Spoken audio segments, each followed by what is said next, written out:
touchdown. And the Steelers are able to strike quickly to add on to their lead. So obviously they will decline the penalty there, and the result is 6 points.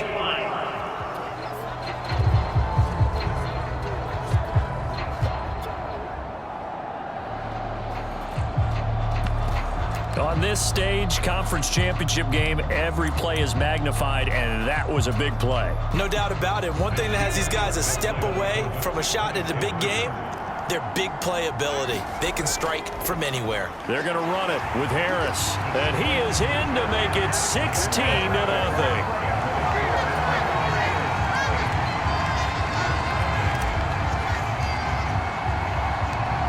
Set now to kick this one away, and off it goes. King going to look to bring it out. And only able to get this to the 19, so probably should have opted for the touchback. The offense for Los Angeles returns to the field. And work with me here. Is this overhyped or not? You've got a warm weather team on the road in January, and it's cold. What's the deal? Is that a factor? Is it not a factor? I think a lot of it depends on the personality of your head coach and how you prepare for things. And some things you just can't prepare for. If you're coming from a warm weather site, you can't make it cold enough like it is here in this ball game. But what you can do is just tell the guys, dress for the weather, and then play like we always play.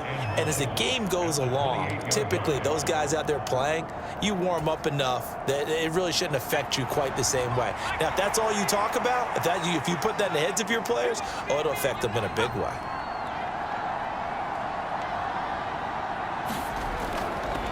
A give to the fullback on the dive, and he'll get it up to the 33-yard line. 1:57 to go in this first half on EA Sports. So they'll come up 1st and 10 now from the 33. Back to throw. Jones. It's complete to Williams. And he'll be taken down, but not before they work it across midfield. Now the Steelers use the first of their 3 timeouts. And they'll be disappointed to have to burn one there after giving up the first down. Well, that certainly has to feel good. And it's not all the time that the play caller should get all the credit. Sometimes I think in the huddle, the quarterback just says, hey, who's going to make a play for me? I just need something right here. And the end result there, nice first down. Drive keeps moving. Here's Jones throwing on first down. They'll find Everett there, complete. And he'll go down inside the 45 before going out of bounds. If anyone ever has any doubt that tight ends are primary targets nowadays, just watch this play. He's back in the pocket, finds his guy, and they get a nice gain out of it. Yeah, simple little completion out into the flat. To throw again on second down. Jones. And the timing a bit off that time as that one falls to the ground. Just his second incompletion so far. He's 8 for 10. I think he'll take 80%. There's no doubt that he will, but if you're the defensive play caller, you better circle what you just dialed up on your play sheet and come back to it because you just caused an incompletion. You need a few more of those. He'll get that one to Carter, complete.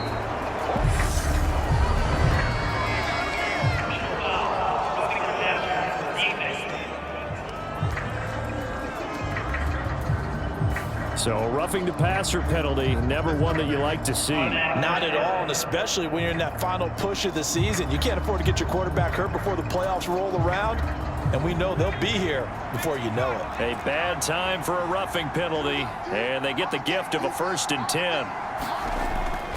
Again, he'll drop to throw. They'll find Williams on the slant. And they've got this down to about the 12-yard line.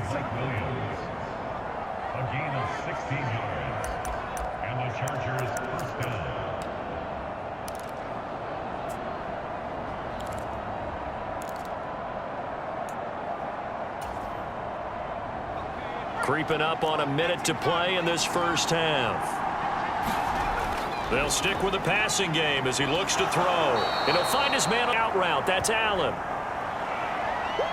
We pause for an injury here. It looks like it's Keenan Allen. who's in some pain down there. The medical staff will attend to him, and we will step aside. A carry here for the big tight end.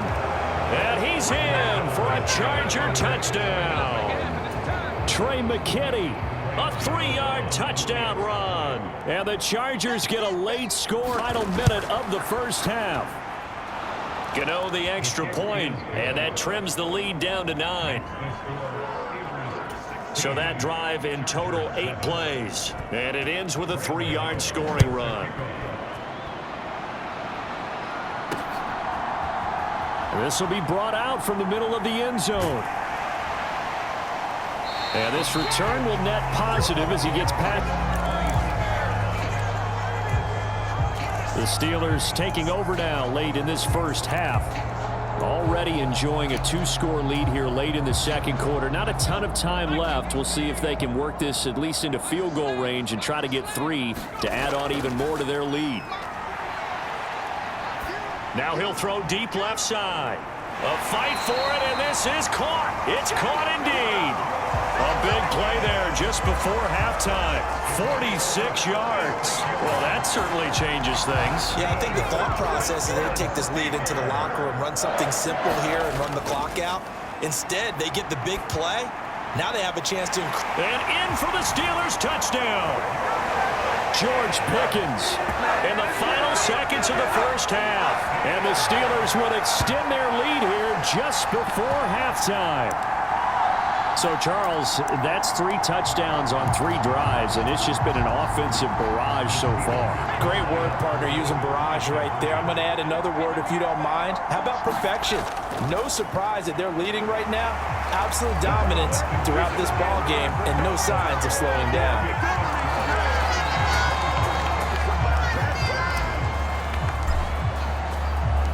So not much time to speak of remaining in this first half as the kick's away. King going to look to bring it out. And he will be brought down here inside the 20. Good coverage as he's dropped at the 17.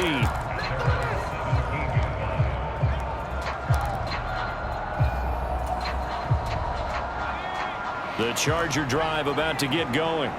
And with 7 seconds remaining, not much time to really do anything. Now they're just going to run it here up the middle. And defensively, they're just looking to keep him contained as they're able to get him down. So, yeah, who has time for a halftime show with a trip to the Super Bowl on the line? Let's get back to it.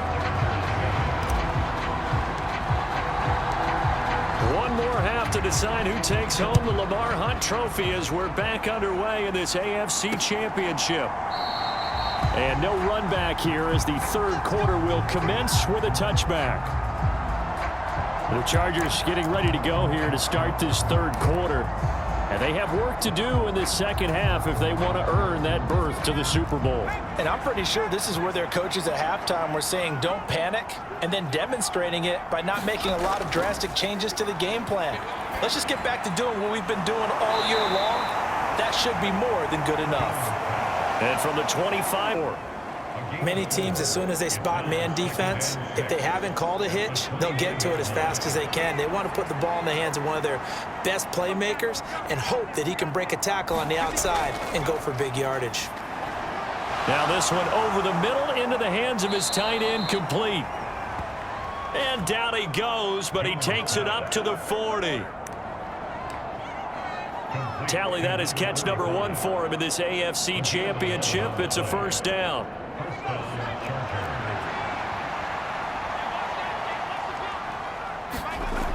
Looking to throw. Jones. It's Williams on the catch. Now he's tackled a yard short of the marker. Good gain of 9 on first down.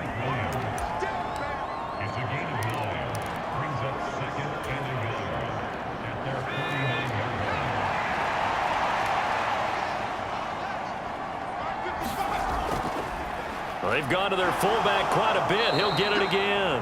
And he'll get it down here to the 43. That one, a first down pickup of 8.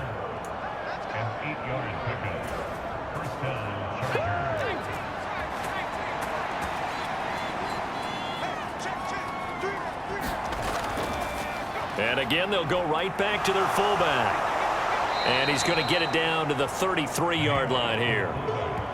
In every game, teams are looking for that momentum shift, and that run there, the offense feels like, hey, maybe we can get something going, but defensively, they've slowed them down the entire game. They don't want to turn into more. They're going to try and figure out a way to take it back on this next play. And he'll be taken down here just shy of the 30. Many different ways to create space, but on that play, he did it with that big, wide body of his. Didn't get a whole lot of yardage on the play, but it did what it was supposed to. Pick up a first down. Now left side, a completion to his tight end. And he's brought down here just outside of the 20. And what a nice example there of a tight end doing exactly what he needs to do.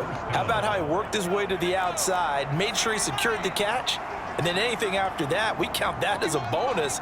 And indeed, he gets enough for the first down. Jones now on first down. Over the middle, and it's caught. Keenan Allen. And he'll be marked down right at the 15-yard line.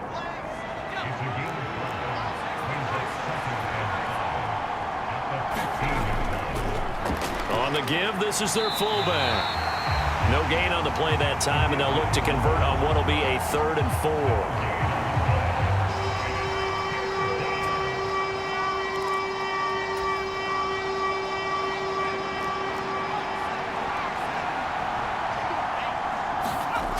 Back to throw. Jones. Oh, the ball comes out on the hit, but they'll say it's incomplete.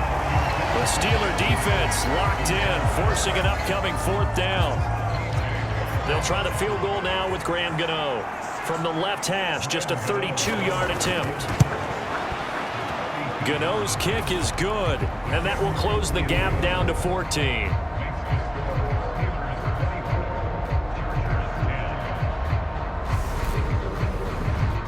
So that maybe not exactly what they were hoping for, but it does get them back within a couple of scores. And at this point in the 3rd quarter, you don't have much margin for error, and that means you can't have drives that end with nothing. Whether it's a punt, a turnover on downs, those have to go away. You have to end with a kick, either a field goal or an extra point after a touchdown. And a good effort on the return there. Gets him across the 30, up to the 33. Time for the Steelers offense now to get set for their first possession of half number 2. This is sort of what you would call a put-away drive, isn't it? They score here, especially a touchdown. It's almost out of reach. It certainly feels that way, and I think that they're going to call their plays accordingly, because what you really want to do, even though you know the scoreboard is still up there and the game's going to go on, you think you can take the spirit away from another team, that their drive and will to come back and win can be taken with another score right here. Still 3rd quarter, but you just get that feel. Yeah, they're teetering right there on the brink, aren't they? And he's going to take it in for a Steeler touchdown.